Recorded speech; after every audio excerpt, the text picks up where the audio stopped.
आला नाही तर अधिकारी आला त्याचं काय करायचं ते आपण बघू। बोगसच आहे तो, मॅनेज करून आलाय, त्याने कॉन्ट्रॅक्ट मॅनेज केलेला आहे, त्याला कुठलाही अनुभव नाही आणि या बाबतीतली आम्ही वरच्या लेवलला इन्क्वायरी लावलेली आहे।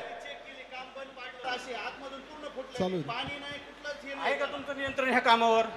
कोण आहे ह्याच्यावर बघायला? सुपरवायझर तुमचा कोण होता तिथं? आपलं आपण कन्सल्टंट पण नेमलेले आहे आणि कंटिन्युअस कन्सल्टंटचे 2 माणसं आपण काम, जे तुम्ही जे फोटो घेतला त्याच्यानंतर ते रिपेअर करून सगळं केलेलं आहे आणि त्याबद्दल तुम्ही कोणताही आता चेंबर बघू शकता, तुम्हाला असं कोणतीही परिस्थिती तर भेटणार नाही। आपले कन्सल्टंटचे 2 माणसं कंटिन्युअस मॉनिटरिंग करत आहेत। हो बघा एक मिनिट थांबा साहेब, हा फोटो काय दुसऱ्याच्या कामाचा नाही, तुमच्या ड्रेनेज लाईनचाच आहे।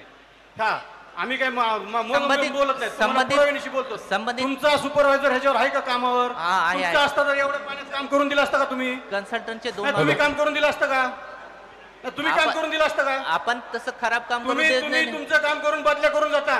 पुढच्या येणाऱ्या 30 ते 35 वर्ष इथं परत ड्रेनेज लाईन होणार नाही।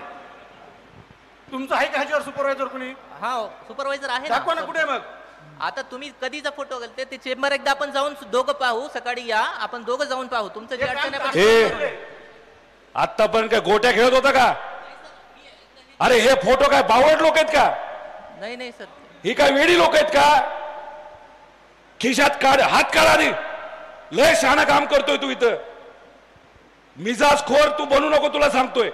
या लोकांनी दाखवलेलं काम हे आमच्याकडे आलेलं आहे, हे खराब क्वालिटीचं झाले। हा तुमच्या बापाचा पैसा नाही, हा लोकांचा पैसा आहे। तू कुठलाही असशील इथं यांना राहायचे, त्यामुळे हे खराब कामं आहेत म्हणजे आहेत, ह्या लोकांनी दाखवलेली आहेत।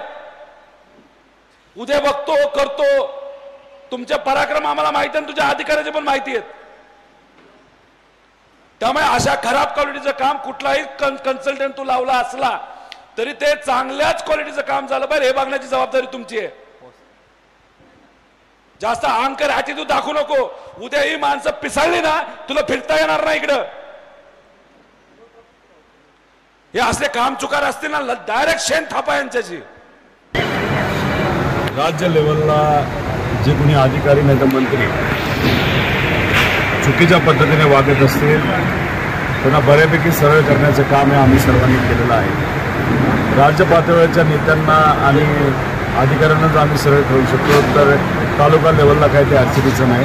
तुम्ही बघा पुढच्या काही दिवसांमध्ये सगळेच अधिकारी खराब असतात असं नाही, काही खराब असतात, बहुतांश चांगले असतात। चांगल्या अधिकाऱ्यांवर आमचा विश्वास आहे, मग जे खराब आहेत त्यांना आम्ही सरळ केल्याशिवाय राहणार नाही। लोकसुद्धा आता चिडलेली आहेत, तर किती वेळ त्यांना विनंती करायची, विनंतीच्या पुढे काही अधिकारी गेलेले आहेत, त्यामुळे त्यांच्यावर आम्ही मोठ्या त्यांच्या वरिष्ठ अधिकाऱ्यांकरता कारवाई नाही तर आंदोलन अशाच पद्धतीने त्यांना धडा शिकवल्याशिवाय राहणार।